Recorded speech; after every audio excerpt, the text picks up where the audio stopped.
We begin with the shrinking lead atop the Eastern Conference. Yeah, quoting Chris Bosh about his own team. Remember, these are his words, not mine. Or mine. Chris Bosh said, quote, "We suck," close quote. Now, my words would be, they're struggling.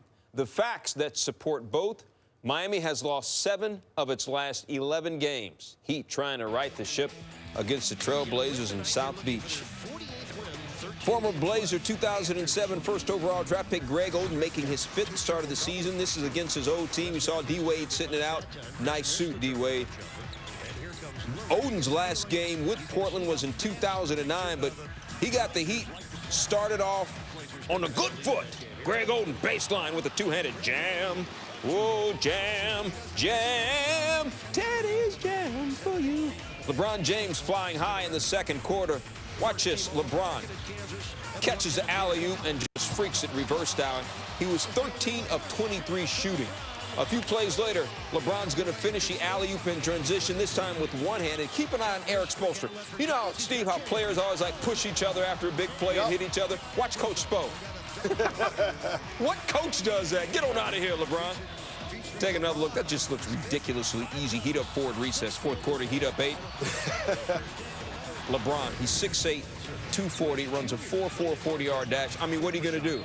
I'm getting out the way if he comes in like that. After the made free throw, heat up 89-78. Later in the fourth, though, the Blazers down 8, but here comes Portland. Wesley Matthews, top of the key, raining the 3. Blazers down 5. 50 seconds to play in the fourth quarter. Nicholas Batum. Buckets? He had 11 points, 10 boards. Blazers down 2. They would later tie it on free throws. So 17 seconds to play, tied at 91, Heat ball. Look, you know LeBron's going to shoot it. Question is, will he pull up for a jumper or will he drive the paint? Let's go paint. 32 points, 6 boards, 5 assists, 4 steals. Heat up 2. After the made basket, Blazers don't call timeout. Batum gets it to Damian Lillard. Lillard, an all-star, right to the rack. But Chris Bosh with the left hand says, yo, young fella, not here, not now. Take a look at the clutch plays by the Heat in the waning seconds. LeBron with the big basket left-handed, and then Bosh with the big block left-handed. Southpaws running it. Bosh had a big moment against the Blazers earlier this season, December 28th. LeBron not playing. Bosh game-winning 3 with 0.5 seconds left and a 108-107 win. So Bosh big there. LeBron, nice suit, nice glasses, nice funky dance. Back to the here and now. Bosh, big block, and on his 30th birthday. Happy birthday to Chris. 15 points, 8 boards for Bosh. Heat win it. LeBron, how about that last play? Dribble good set to get guys moving, get the zone moving a little bit, which we didn't do the last 2.5 minutes of the game. I was able to turn the corner on the big and make a layup. We got a little stagnant when they went to the zone, but at the end of the day, we came on and played Miami Heat basketball. We was flying around defensively. We was communicating offensively and defensively. We was attacking. And win, lose, or draw, we could be happy about it. Well, to about 4 minutes left in the game, that's how we probably would have liked to have scripted it. With a real defensive effort, not necessarily scoring the way we typically do, but you know, our effort and intensity was great throughout the game. Our enthusiasm, our energy, that was contagious, and guys were really feeding off each other with that energy, and I wanted LeBron to be aggressive, and everybody else would follow. He's like Nostradamus. I wanted LeBron to be aggressive and everybody else to follow. He was. They did. LeBron's game-winning field goal came with 11.4 seconds left in the fourth. Entering the night, he was just 1 for 4 this season in similar situations, meaning potential go-ahead shots under 12 seconds in the fourth quarter or later. Before tonight, his lone make in a situation like that was a game-winning 3 against the Warriors back on February 12th. There's no way the Pacers would look past the Bulls tonight, would they? We're already focusing on Wednesday night's ESPN showdown against the Heat. No chance of that, right?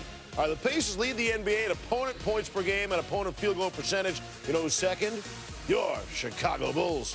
Both teams have played good defense, as you would expect, in the first half. Roy Hibbert posting up Joakim Noah. Noah the block, and then a little stare down. Noah had 3 blocks in the game. And the Pacers are inbounding. But they're not inbounding fast enough. Bulls force a 5-second violation. Pacers turned it over 15 times in the game. We're still in the first. Paul George deflects the pass, then deflects another pass. He's like the good hands people all by himself. and strips DJ Augustine. Two hands, kids. George finished with 21 points. Here's Taj Gibson posting up on Luis Scola. Scola forces Gibson into a tough shot. Pacers and Bulls, as you would expect, they combined to score 67 points in the first half. That's the lowest combined total this season. Well, the Pacers continue to struggle in the third. The Bulls did not. Good defense by George, gets the steal in transition. Kirk Heinrich. The strip on George. Mike Dunleavy Jr. picks it up ahead of Jimmy Butler. Butler can't get the lay-in to go, but Gibson there for the putback. Gibson had a game-high 23. Bulls outscored the Pacers 31-22 in the critical third quarter. In the fourth, Bulls up 10. Look at this. Kirk Heinrich, he's way out. I mean, that's an uncontested layup. He traveled a lot of ground. Greg Vogel was like, that's not how we coach defense. Bulls win 89-77. So the Heat and Pacers, far and away, the two best teams in the East. It's not even close, but they haven't played like it here in March. Miami's been a 500 team this month after enjoying the third best record in the NBA previously. Pacers have also taken a dive in March after going an NBA best 44-13 through February. Get this, the two square off Wednesday night in Indy. You know where else that game is? I'm thinking it's on the Watch ESPN app. Or also on ESPN television, right here, 8 Eastern time. We'll see you then for that. We need to continue to get better. We're going into a hostile environment versus a very good team.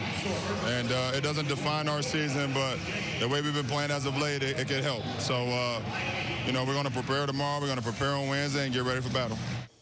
You heard the voice. There's the face of Antonio Davis. People always hit the game-winning shot in the dream in the backyard. Nobody actually gets the block at the buzzer to win the game. It's got to be a cool feeling for defensive play. Hey, it is a great feeling. And the fact that earlier in the year he hit a big three-pointer up in Portland to win the basketball game, I'm sure he feels like he has their number. Hey, so we saw the big highlight. We saw the mini highlight. Let's talk Greg Oden for a second. Gave you 15 minutes in the starting lineup, 3 points, 4 rebounds. Gives you some fouls as well for the rest of your lineup.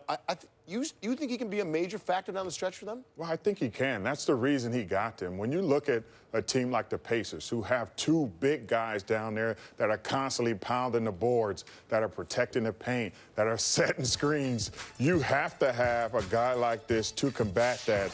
Here, you always have to know where he is, because he's a big-time finisher. With that big body, he can get up around the rim. Another thing is because he's there, Brook Lopez can't sneak in and out of the paint. You always have to know where he is. And if you go, then he's another guy who can just finish around the rim. But here, clogging up the middle, making sure that there's no easy buckets, no easy lay-ins, no easy lanes will also give you another advantage. And once again, that looks like Roy Hibbert, protecting that rim. Great timing on his block shots. And the other thing that it does is it really, when he's in the game, it moves everybody back to their natural position. Because usually when they play small, they go with Chris Bosh at the 5, you know, and they go with other guys, you know, whether it's, I don't know, whoever it is at the 4. This allows everybody to move back. Chris Bosh now can go to that stretch 4 and knock down shots. Could be another Pat Riley's great moves, right? If he gets anything out of Oden, it's a genius move by Riley. Move a guy like David West out of the paint. Right. You definitely balance out those two big guys against the Pacers. You catch a break. We're out of time. I can't ask you about the Pacers tonight, who fell. Pacers lead down to 2 in the Eastern Conference. Thoughts I'm concerned. On it.